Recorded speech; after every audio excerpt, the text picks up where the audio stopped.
Spoštovani in dragi gospod župnik Janez, gospod dekan, gospod namestnik policijskega vikarja, dragi bratje duhovniki, dragi bratje in sestre. Gospod župnik je že v uvodu povedal, kakšni so razlogi, da smo se danes zbrali. V sredo bomo obhajali praznik pomina vseh žrtev vseh totalitarnih sistemov, potem 30 od postavitve parnih plošč, potem, ko sem prebral knjižico o žrtvah v Češirkovem gozdu, ko so fante in dekleta in možje darovali življenje, bili kruto pobiti, in ker tudi sami izhajam iz župnije, ker je bilo več kot 300 fantov in mož pobitih, med vojno, večina pa po drugi svetovni vojni, večina v Kočevskem rogu, mi je pravzaprav bilo hudo, težko pri srcu. Težko zaradi tolike bolečine, če bi se znali živeti samo v enega človeka, v eno družino, v eno življenjsko zgodbo, potem to, kar se je zgodilo, če hočemo zares očistiti naš spomin, nikakor ne more iti mimo nas, ne moremo z nekimi praznimi diplomatskimi besedami izreči, kot da to ni pomembna tema, kot da je to drugotna tema ali nekaj podobnega. To storijo lahko samo majhni ljudje, brezčutni ljudje. Nekaj misli sem se napisal za to sveto mašo, ki nas vse skupaj spodbudijo, da bi znali pogledati v preteklost. Ko pogledamo v preteklost, ko želimo, da ljubi Bog očisti tudi naš spomin na dar poguma, korajže za odpuščanje, moči za odpuščanje, ne bo to pa tudi upanje za prihodnost, kajti ključnega pomena je, ko gledamo nazaj, je to pomembno za naš trenutek, kateri živimo, in tudi za prihodni trenutek. Evropa je za vrednote in etiko občutljivejša morda kot ostali svet. Danes razumemo, zakaj. Za nami je strahovita izkušnja druge svetovne vojne, za nami so totalitarizmi 20. stoletja. Dotedanjo kulturo, relativno demokracijo in relativno blagostanje je brutalno zamenjalo nepopisno trpljenje.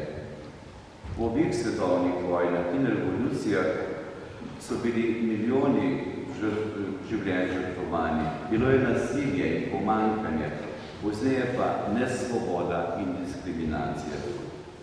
Groza te dobe je postala del evropske in tudi slovenske zgodovine in zavesti. Poseben del naše zgodbe pa so številna grobišča 10 000 žrtev povojnih pomorov, ki jih je zagrešila oblast. Tudi pobitih fantov in mož v Češirkovem gozdu že med vojno leta 1942. Pogosto slišimo pozive, da je treba vse to čim prej pozabiti, posvetiti se sedanjosti in prihodnosti, radi to izrekajo naši politiki na vrhovnih položajih. To je nepremišljen, če ni nameren pogled stran od etike, proč od temeljnih vrednot. Klici naj se vendar že nekamo ukvarjati s preteklostjo in porogljivo norčevanje iz preštevanja kosti iz masovnih grobišč so v šokantnem nasprotju zdravo človeško empatijo, ki naj bi bila podlaga za socialno čuteče družbe.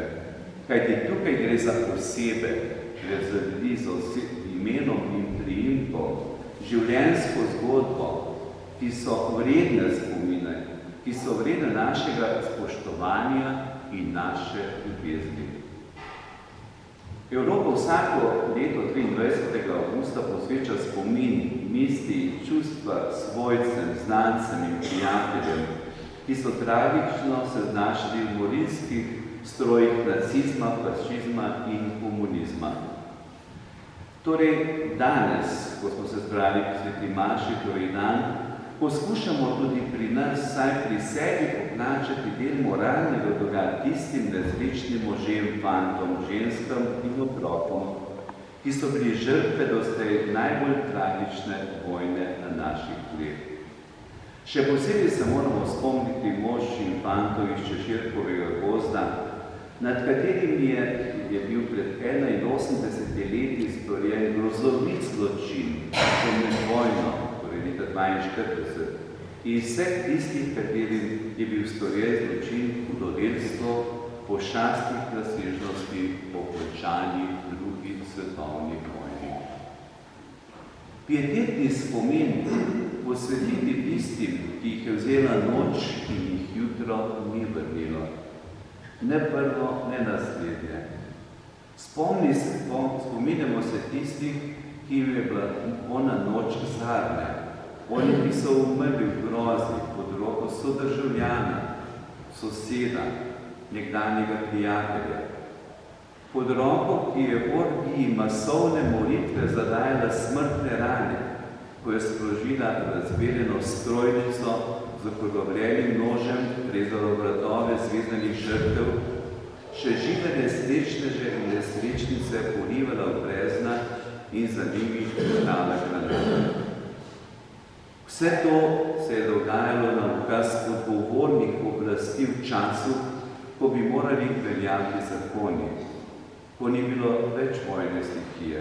V nekem povelju je celo zapisano, da se mora čiščenje opraviti čim prej, ker bo kmalu začela veljati amnestija. Vse se delalo načrtno, z vedenjem, odločitvijo najbolj odgovornih. Težko mi je pri branju pisem kakega od današnjih pravcev naših časopisov, ki te pokolje odobrava ali osebe na najvišjem položaju naše države, za katerega so strahoviti zločini tema drugotnega pomena, ali pa tistih, ki v našem glavnem mestu ne najdejo prostora, da bi pokopali kosti učencev iz Macerskove jame. Ni prostora za mučence v naši prestolnici, da bi našli mir, da bi našli svoj grob. Kosti, zaboji kosti so še vedno v nekem skladišču v Kočevju. Vsi na vodilnih položajih našem aktualnem vodstvu se te teme izogibajo ali pa jo diplomatsko ignorirajo ali ponudijo neke poceni odgovore. Kako majhni ljudje so to, kako kratkovidni, kako zaslepljeni svojim pragmatizmom. Preprosto ni mogoče razumeti in se vživeti v temine človeka, ki ni sposoben toliko empatije, da bi se vživel denimo pred smrtno grozo vsaj enega samega nedolžnega mladega fanta ali dekleta, si predstavljal obup staršev, ki so gledali mesarjene svojih otrok, ko so čakali, da pridejo na vrsto še sami. 10.000 pobitih. Za vsako od teh danes brezilnih števil je bil kdaj živ človek, vsak svojo zgodbo. Domala vsak je imel svojo družino, svoj poklic, svojo nadarjenost, svoje mesto v družbi, kot smo brali lahko v tej lepi knjigi o pokolu Češirkovega gozda. Imel je svoje upanje in veselje, ljubezni in bojazni. Morda je imel nad seboj večjo ali manjšo krivdo, morda je samo verjel slabim na svetu, morda ni imel izbire, morda ni bilo ne enega, ne drugega, ne tretjega. Oni, ki danes odobravajo boje, pozablja, da je tudi sam dedič materialne in duhovne kulture, ki jo nekoč soustvarjala ta strahotno kaznovana množica Slovencev. Če bi se odprl človeškemu čustvovanju, bi tak človek vsaj pomogel. Težko je verjeti, da si nekdo upal privoščiti sarkastično pripombo po preštevanju kosti na račun žrtev in tistih, ki si často prizadevajo, da bi umorjenim nesrečnežem in nesrečnicam vrnili vsaj staro pravico do identitete in do svojega groba. Težko je verjeti, da izreče tako ponižujoče besede. Vsi trije totalitarizmi so šli korak dlje od maščevalnosti, še korak dlje. Likvidirali, kot se je tedaj reklo, so tudi ljudi, ki so bili po vseh možnih tudi njihovih merilih nedolžni, ki niso nikomu storili ničalega, a se nekomu zdelo, da bi utegnili kdaj delovati kot nasprotniki novih režimov. Tudi te je potrebno izbrisati. Torej so jih pomorili preventivno, kot se je to zgodilo v Češirkovem gozdu. Fantom in možem, ki niso bili nič krivi. Človeku, ki se ga je oblast odločila znebiti, so najprej vzeli dostojanstvo človeškega bitja. S tem so žrtvi ukinili tudi status človeškega bitja. Bitja, ki mu med drugim dodujemo sočutje, ker je eno od naše vrste, že na splošni človeški ravni. Kaj še reče razmišljamo kot kristjani, da je naš brat, sestra, ustvarjen po Božji podobi. Razčlovečene žrtve je bilo torej prvi korak zločina, je bil uvod naslednja okrutna dejanja in priprava za končni umor. Zato je bilo treba človeka ponižati, preimenovati. Po vojni Sloveniji je postal izdajalec, okupatorjev sodelavec, vojni zločinec, ali kaj podobnega so si izmislili, samo da ni bilo imena. Kot tak je izgubil vse pravice, tudi pravico do sočutja. Tako značen nesrečnež četan krvnikov ni več zbujal moralnih pomislekov. Njihovo strahotno delo je bilo potem lažje, vendar je groza umorov, ki so pripravljeni na ukaz, nekateri vseeno šlo do živega. Te ljudi so psihiatri videvali še dolgo leta po vojni. Nekateri so si sami vzeli življenje. Tudi sam sem poslušal pričevanja tisti, ki so samo vozili s tovornjaki iz železniške postaje v Kočevju do jame Podgledam ali pa cestne jame domobrance in so rekli, prisiljeni so bili s pištolo na glavi, ampak niso mogli spati. Imeli so prižgano luč, vse možne načine so iskali, da se rešijo te hude stiske, ki so jo nosili. Danes po svetu in pri nas umirajo še zadnji udeleženci tega strahotnega početja. Mnogi z olajšanjem pomislijo, če s tem v kratkem konec tudi moreče sence, ki visi nad narodom, ki je delič teh grozot. Nekateri mislimo drugače. Mislimo na grenkovo krivic, ki so prizadele tudi naslednji in morebitni še rod Slovencev. Mislimo na spremenjene moralne standarde današnjega rodu Evropejcev in Slovencev. Ne vemo, ali naj tem krivde pripišemo moralnemu bremenu totalitarizmov. Drago Jančer je v delu Temna stran meseca zapisal, da je zadnji veliki zločin totalitarizmov bila indoktrinacija celih rodov otrok in mladostnikov, ki se vleče še današnji čas.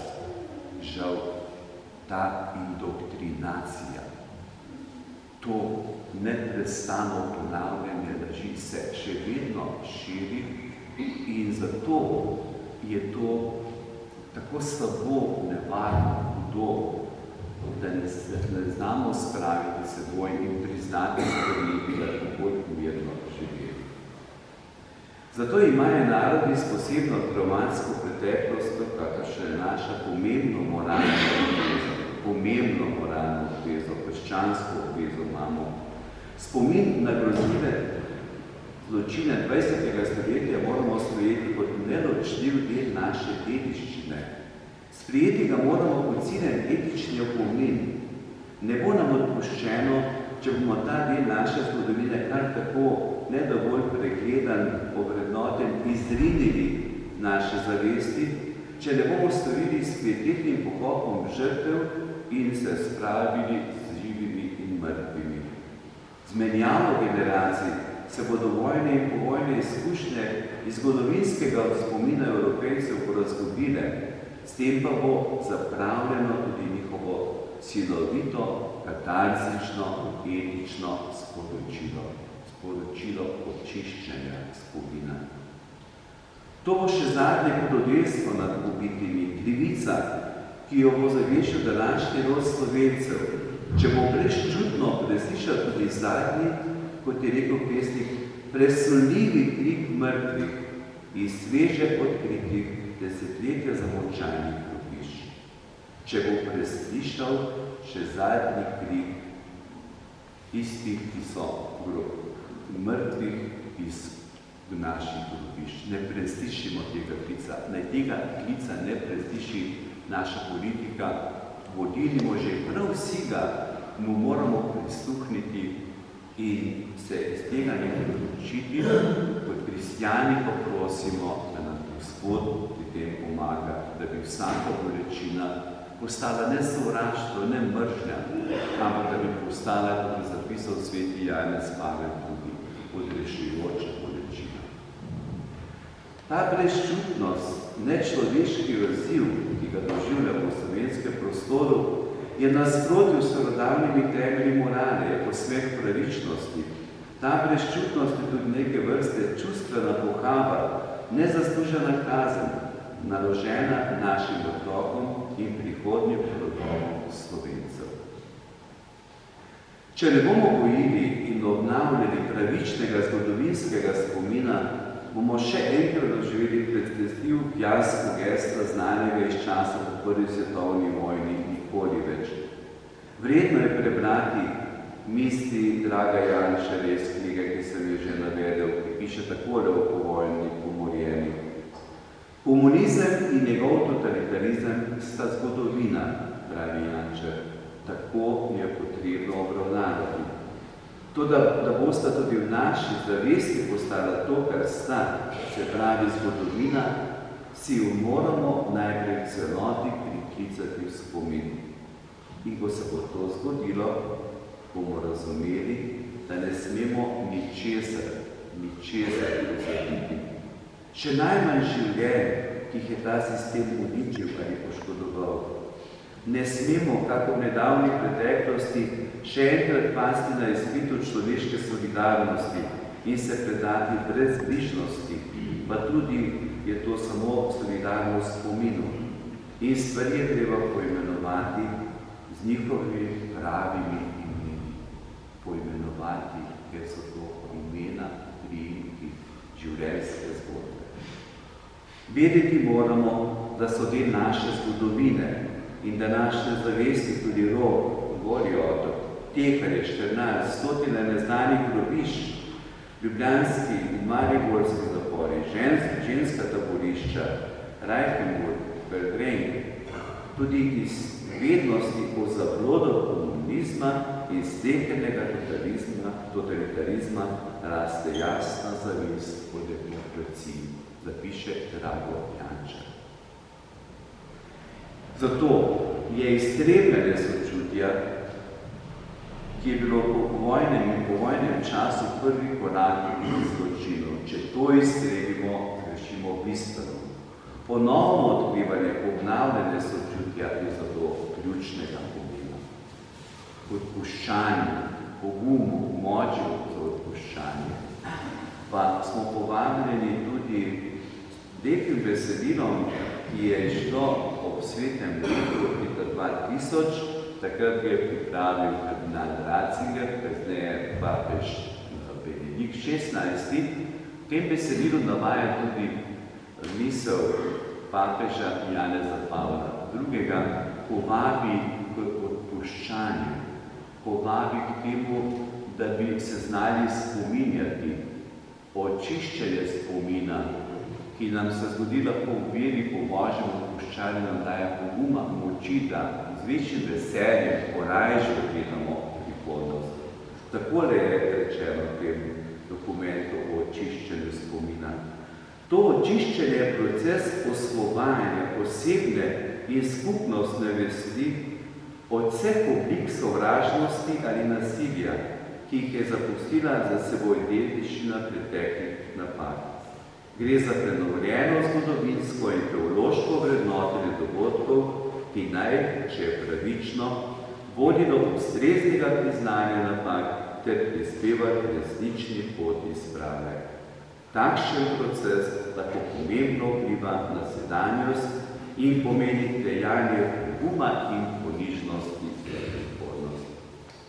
Dragi bratje in sestre, prav zato smo se zbrali, da bi se spominjali, da ne bi pozabili, ampak da odpustimo in da znamo s pogumom kot občestvo ljubezni, resnice, spoštovanje do vseh, ki so imeli imena in jih imajo in so zapisali na Božji dan, skorajže gledati prihodnost.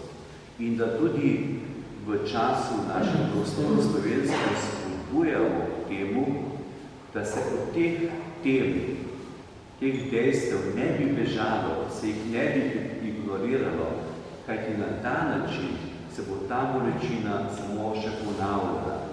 Oziroma, kot sem povedal, zapustili oziroma pozabili bomo spustili možnost, da bi v našem narodu med nami prišlo zares tiste katarze, očiščenja, odpuščanja, s čimer pa potem lahko lažje in skorajže gledamo v prihodnost.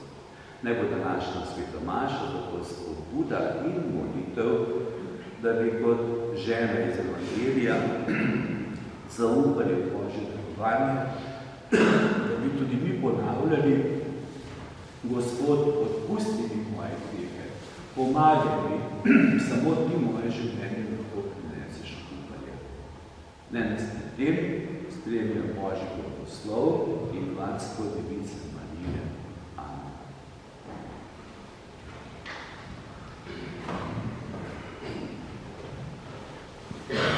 Verujem v tebe.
Prosimo za našo domovino Slovenijo. Zanjo so umirali naši očetje, strici, bratje, sedaj pa gre skozi težke preizkušnje. Gospod, nakloni nam čut za sobrate, da prebrodimo te težke čase in gremo skupaj z novim upanjem naprej. Za našo slovensko cerkev, zanjo so krvaveli in trpeli mnogi veliki možje, Erlich, Grozde, Škof Možman, Škof Vok, pa tudi mnogi duhovniki. Na njihovo priprošnjo nam daj Gospod dobrih in zvestih pastirjev, ki so pripravljeni dati življenje za svoje ovce. Za slovenski narod, tako preizkušan v svoji polpretekli zgodovini. Naj kri tisočih mučencev, ki so umirali za Boga, narod in domovino, pripomore, da bomo končno zaživeli v resnični svobodi in spravljeni med seboj. Danes se posebej spominjamo nedolžnih žrtev umorjenih v Češirkovem gozdu.